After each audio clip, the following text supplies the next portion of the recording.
नमस्ते सर्वांना। आशीर्वाद तुमचा या चॅनलवर आपले सगळ्यांचे मी अगदी मनापासून खूप खूप स्वागत करते।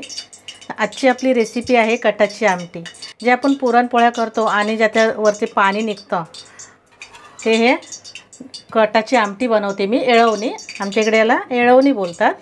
तर इथे मी हे डाळीचं वरचं पाणी काढून घेतलंय आणि त्यासाठी लागणारं साहित्य दाखवते मी काय काय घेतलंय।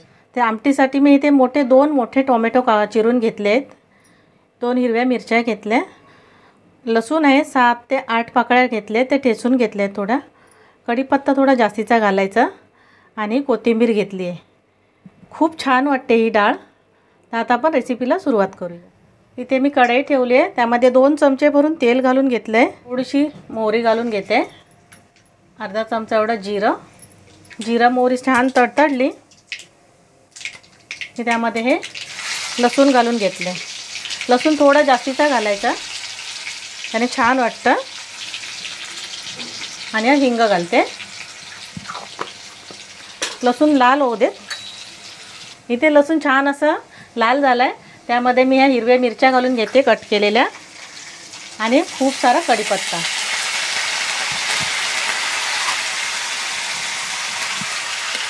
आता एक टोमॅटो घालून घेऊ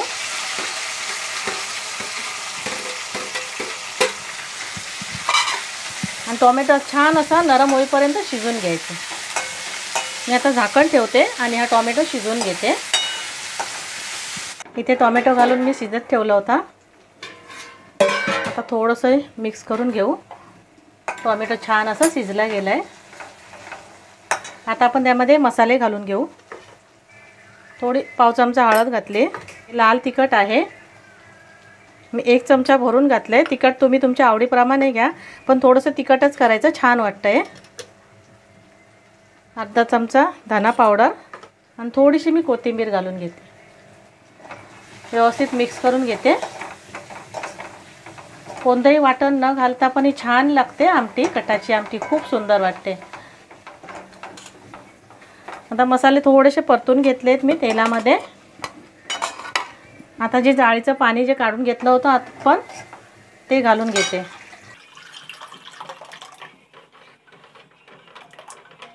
व्यवस्थित मिक्स करून घेते आणि थोडं पाणी घालूया। आणि थोडीशी घट्ट आहे त्याच्यामुळे थोडं पातळ करते।